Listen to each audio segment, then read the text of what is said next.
15-year-old Pooja is returning to her village.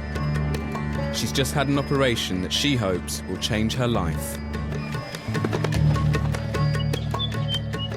We've just arrived at Pooja's village, and for the last 5 minutes she hasn't stopped grinning. She's really excited. Pooja is one of millions of people in India who've been diagnosed with leprosy. As we're walking, Pooja's picking up the pace. The grin's just getting bigger and bigger. Leprosy carries huge stigma here, but Pooja has had an operation to repair her right hand. She feels different. She feels like she's got rid of the disease. Her hand is now better, and she's just so much more confident. I was about to experience the lives of Pooja and other remarkable people who are fighting back against this ancient disease.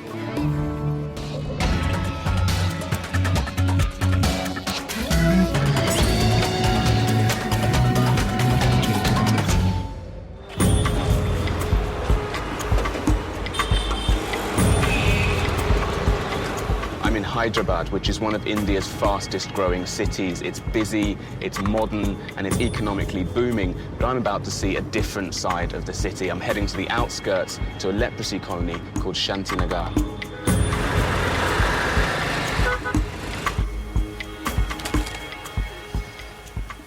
I'd come here to meet Narsappa. I'd heard the people in the colony look to him as a leader. He told me all the residents were forced to live here as they weren't accepted anywhere else. Even though they're no longer contagious, they were still persecuted. ప్రయత్నించినప్పుడు ఈ అమర్పేట ఏదైతే స్థానికంగా ఉన్నటువంటి వాళ్ళ గుడిసెలు కూడా కాల్చడం జరిగింది. దీనికి ఉన్న స్టిగ్మా వల్ల. వాళ్ళ భయంలో నిజం ఉందని అనుకుంటున్నాను. కనిపించే వ్యాధులు అప్పటికప్పుడు అంటుకునే వ్యాధులు ఎన్ని ఉన్నాయి బయటికి కనిపించలేకపోతున్నాయి కాబట్టి వాటికి అంత వివక్షత లేదు. Narsappa said the people here were outcasts and left to fend for themselves. He took me to the colony clinic, set up with the help of a charity after residents were regularly turned away from public hospitals. I found 70-year-old Dugaya having an ulcer on his leg cleaned.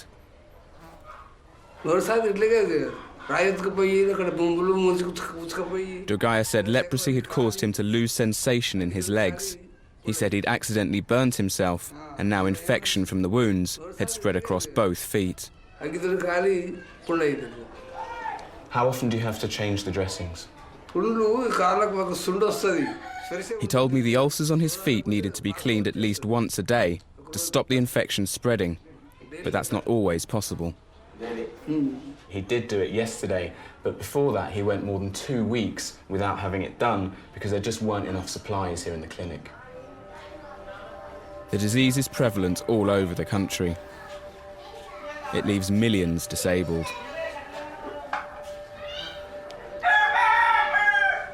I've never seen anything like this before. There are flies all over the room and they're being attracted straight to this ulcer.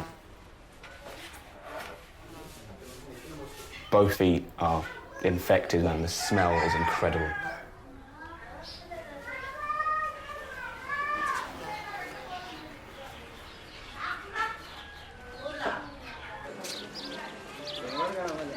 Dugaya lives with his wife, Pichama. Narsappa said they'd been forced out of their homes almost 50 years ago. How did your family react when you first got the disease?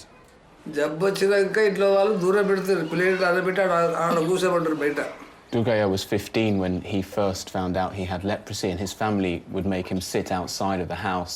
When they fed him, they literally threw the food at him, and he only put up with that for a year before he decided to move out. Pichama was married with a child when she was diagnosed. She said her husband kicked her out, so she went to stay with her parents. And even they wouldn't allow her to feed her baby. They said that her breast milk may infect the child. The neighbours were so afraid of her that when she had blisters on her knees, they didn't even want a fly that had touched the blister to come and touch them.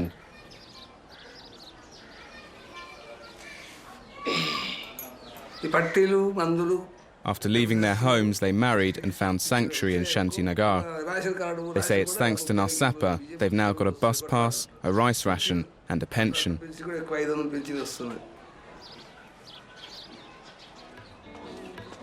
Thousands of people affected by leprosy in Hyderabad have benefited from Narsapa's campaigning. Today, he's mobilised a group who say the government is not providing the basic medical supplies they're entitled to. I joined angry residents from the colony as they headed for the local health ministry office.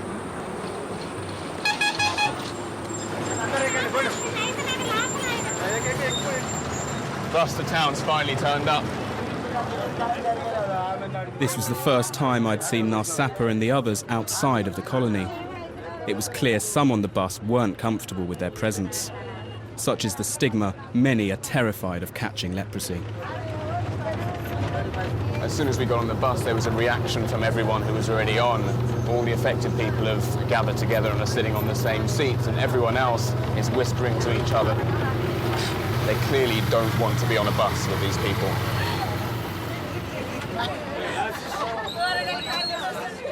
Leprosy is thought to be an airborne infection, but 95% of humans are immune. The disease attacks nerve endings, destroying the ability to feel pain and injury. This makes patients susceptible to ulcers and infections. Simple things like bandages, swabs, and iodine are vital to the colony. When was the last time the clinic actually got any supplies? Last 2008 March. He said that since 2008, the situation had become increasingly desperate. He says that for the last 2 years, the clinic in his colony hasn't received regular supplies. Narsapa also told me his requests for help had been ignored.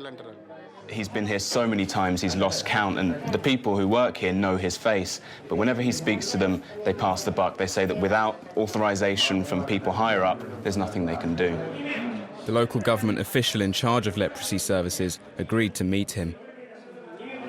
Narsapa's just gone in for his meeting, but Dr. Jairam, who he's having the meeting with, has asked us not to film, so we're waiting outside.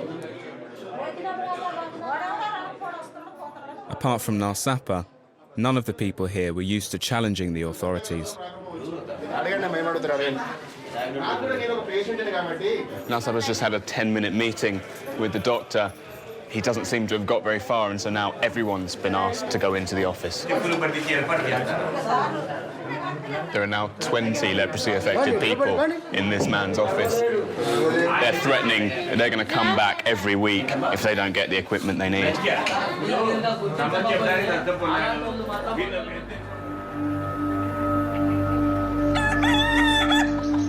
Back at Shantinagar, Narsapa told me about his experience of being diagnosed and how it had driven him to help others.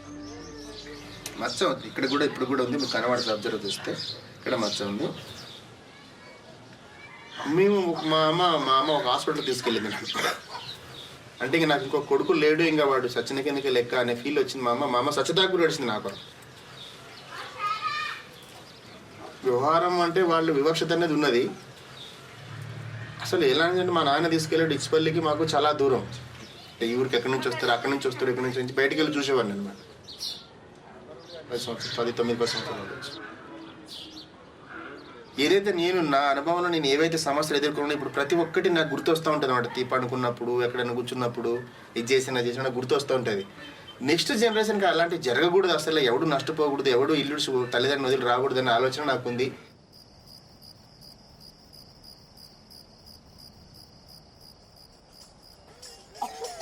That night, Narsapa took me to the funeral of his friend Gopal. He'd suffered from leprosy but had died of old age. The funeral took place on a patch of waste ground next to a public cemetery. Can you tell me, why is this man being buried here? ఇప్పుడు శవాలని కూడా అప్పట్లో మా మిగతా శవాల దగ్గర పెట్టించేవాళ్ళు కాదు. శ్మశాన వాటికి వాళ్ళు కలిపి పెట్టడానికి కొంచెం ఇబ్బందులు కలిగాయి. మీరెందుకు అని బతుకున్న వాళ్ళు చూపిస్తున్నారు, సచిన వాళ్ళు ఎవరు చూపించడం లేదు. యేసయ్య పరిశుద్ధ నామం ద్వారా ప్రార్థిస్తున్నాం తండ్రి. ఆమేన్. Many people consider leprosy to be a curse, a punishment for sins committed in a previous life. Even after death, they believe the disease is still contagious, so people like Gopal are buried in graves away from everyone else. It's really moving for me to see that this discrimination against leprosy-affected people carries on even after they're dead, and it's proof to me that this has nothing to do with people being afraid of catching the disease. This man's dead, but they still don't think he's worthy to share the same ground as their relatives.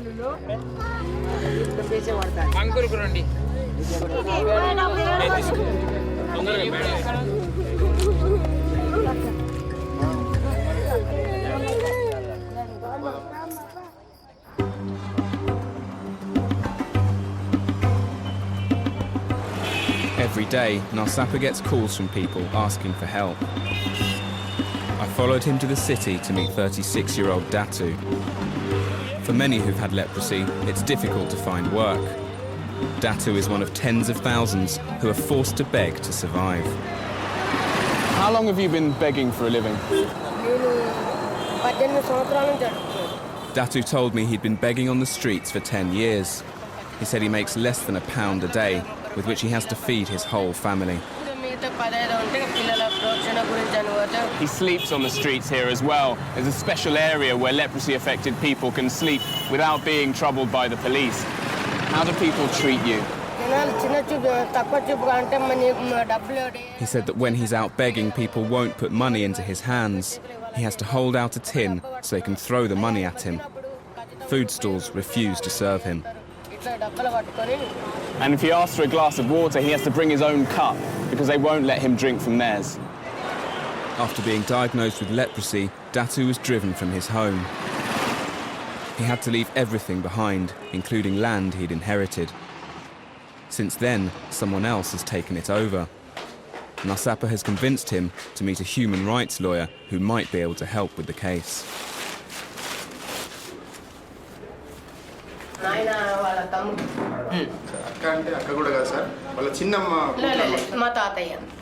Is this a common complaint? Basic problem होता है उनका discrimination. Shaquille told me that property disputes are one of the most common difficulties people affected by leprosy face. He said they often lack the confidence to stand up for themselves. He is absolutely certain that if Datu wasn't affected by leprosy, he would have pursued it a long time ago. Do you think you'll be taking up this case? Surely we will be taking up this case.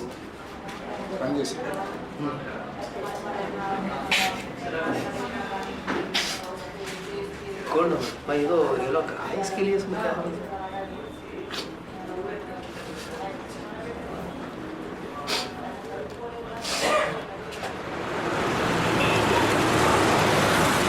Narsapa, you got quite emotional during the meeting with the lawyer. What was it? ఇప్పుడు ఎవరు discuss చేసినా దాని గురించి ఆలోచించే వాళ్ళు లేరు, దాని గురించి చేసే వాళ్ళు ఎవరు లేరు కాబట్టి ఎవరితో చెప్పుకోవడం అన్నా ఈయనతో చెప్పుకునేవాడిని కష్టాలని. Thank you. At 10 years old, Narsapa was abandoned by his family. He offered to take me back to the village he was born in. His parents are dead, but his brother still lives there. They've tried to stay in touch, but the last time they saw each other was 3 years ago. We've just arrived in the village and we're walking towards Narsapa's brother's house. He's gone unusually quiet. He introduced me to his brother, Chandrapa. Namaste. Do you remember when Narsapa left the village? నాకు ఆడ మచ్చలైండే మా నాయన పోయి ఇడిచి వచ్చినాడు బిచ్చిపల్లిలో పోయి ఇడిచి వచ్చినాడు మా నాయన. What did your parents say about him when he'd gone? బాధ కలిగిందంటే మా అమ్మ నాయనకు బాధ కలిగింది. మంది అన్నారు కుటుంబం ఎవరన్నా చుట్టాలు పక్కలు ఇట్లా వచ్చేదేమంటేనే అక్కడ దేశంలో పోయి ఇడిచి వచ్చినారు కనుక్కుంటే ఏమో కొడుకులు ఇద్దరు ఉంటే అందరూ బాగా బతుంటే కొడుకు కూడా అక్కడ అనుకుంటే అట్టనే చచ్చి అట్టనే పోయిరు అందులోనే గుడేవాళ్ళకి. What's it like now when Narsapa comes back and you see how he is now and you hear about his life? What do you think of it all? దేనికి వస్తే భగవంతునికి తెలియదు. ఇప్పుడు మంచిగా ఉన్నాడు, చిత్తారు బాగుండదు, ఎక్కడ పోయినా కానీ దేవుడు ఎందుకు ఉన్నాడు బాగున్నాడు. Has anybody else in the village had leprosy since? తెలిసిందే ఆడ మా కులం పిల్ల ఉండదు, దూరం ఉండదు అక్కడ ఇల్లు ఆడ సాల పక్కన ఉన్నది.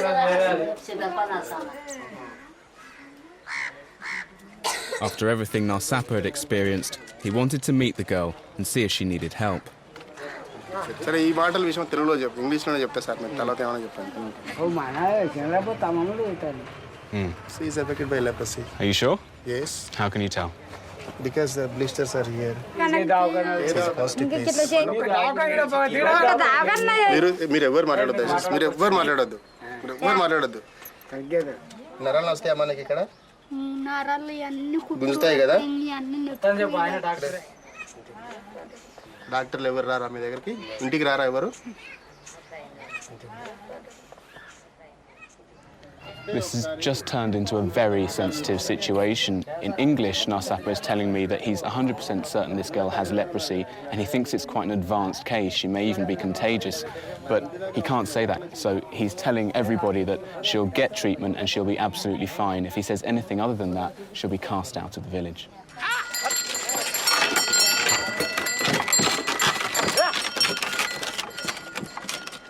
Mama, have you ever been given any drugs to treat your disease? She said her local health centre gave her a course of medicine. They said she'd have to go to the government hospital for more, but she hadn't been able to. Why didn't you?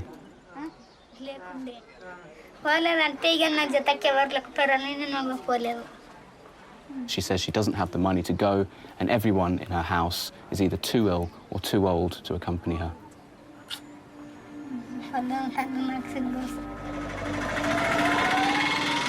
In 2005, based on targets set by the World Health Organization, the Indian government claimed it had eliminated leprosy. But there are still 130,000 new cases every year. Many say the real number could be a lot higher. Narsapa, how do you feel coming away from your village? కొంత బాధపడుతున్నా sir. అంటే నేను కూడా ఆరోగ్యకరంగా ఉంటే వీళ్ళతో పాటు ఇక్కడితో నేను కూడా ఇక్కడే ఉండేవాడిని కదా. వీళ్ళతో పాటు ఉంటే బాగుండేదేమో. ఇప్పుడు పోయి సమాజానికి దూరంగా లెప్రసీ కాయంలో ఉంటూ. What do you think needs to be done for leprosy to really be eradicated here? నేను 10 ఏళ్లలో ఎక్కడ ఉంటాను అనేదానికంటే కూడా 10 ఏళ్ల వరకు అసలు ఇది అందరికీ తెలిసి, ఈ వ్యాధి గురించి మొత్తం తెలిసి.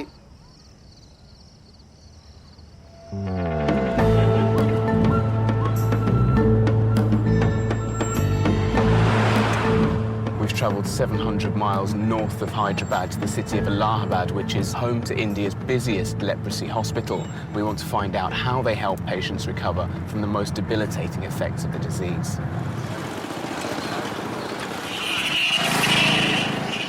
Naini Hospital deals with 3,000 new cases of leprosy every year. They offer patients ulcer treatment, physiotherapy and reconstructive surgery. The staff introduced me to a patient, 15-year-old Pooja. Pooja, hi. I'm Shay. Nice to meet you. Nice to meet you. When did you first realise that you had leprosy? Pooja said she first realised something was wrong when she was washing up. There was a strange numb feeling in her fingers, and then over the following weeks, chores became increasingly difficult. She'd try and sweep in the back garden and the broom would fly out of her hand. She'd try and cut grass and bushes and she'd drop the machete. Pooja said she told her parents straight away, but they thought she was just trying to get out of doing her chores.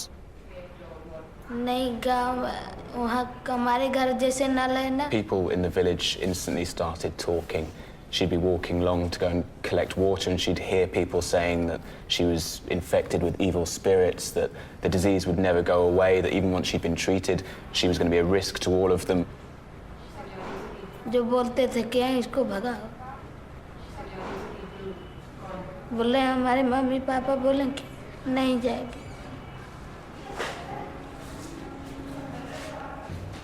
Pooja was waiting to have an operation that would fix the deformity in her hand. Are you nervous?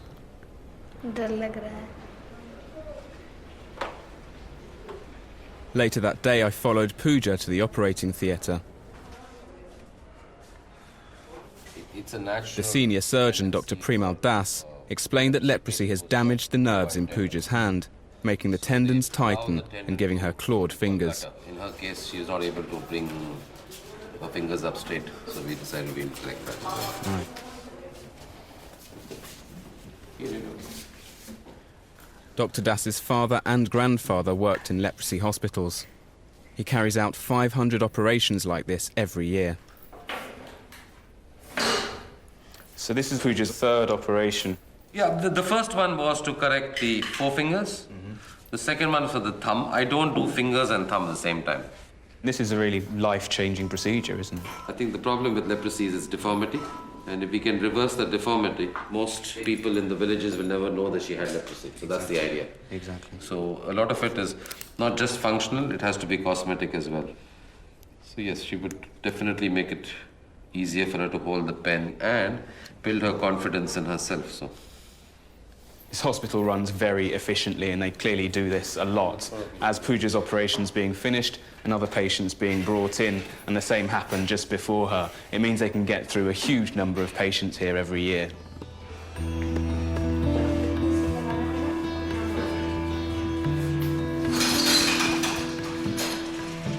A contact gave me a recent unpublished government study of the number of new leprosy cases in India. This was the first time in 6 years health workers had carried out extensive surveys. The findings suggest the official figures don't show the true scale of leprosy. In one Indian state, health workers found the number of people infected was 5 times the official estimate. I asked Dr. Das what he thought. we have no idea of what is the leprosy situation at the moment. Because for the past 10 years, no NGO has been doing any active case detection. They did a few surveys in certain places and they found the number to be almost 15 times. I cannot say that yes, the overall figure would be 15 times the number. If it is, it would be catastrophic. How has meeting this eradication target affected the budget of your hospital? Because they've said, okay, leprosy is no more a public health problem in India. We are struggling with budgets. It's very difficult to convince a donor that the funds are actually for leprosy because they don't even think leprosy is a problem. 250,000 people in the world are living with leprosy. It's easily treatable with simple drugs which are given free to everyone. Millions have been cured, but I'd learned they're often left disabled and marginalised through fear, stigma and rejection. It's 2 days after Pooja had the operation on her hand and she's being discharged today. We've arranged to follow her home.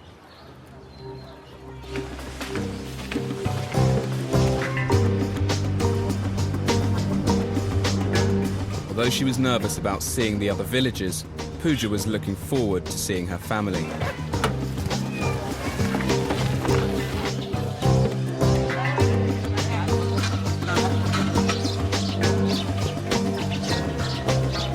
We've just arrived at Pooja's village, and for the last 5 minutes she hasn't stopped grinning. She's really excited.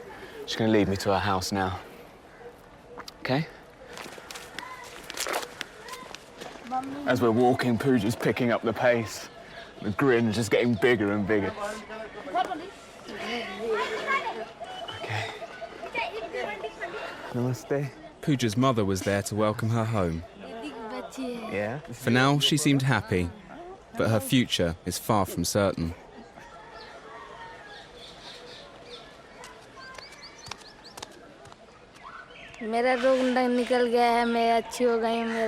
She says not much has changed since she's been away, but she feels different. She feels like she's got rid of the disease. Her hand is now better, and she's just so much more confident about everything. If you want to find out more about leprosy in India or any of the other issues covered on Unreported World, visit our website at channel4.com/unreportedworld. Next Friday, 7:30, it's the child soldiers of the Eastern Congo. Now, you can also go to channel4.com/unreportedworld to download a podcast of tonight's programme and watch video extras.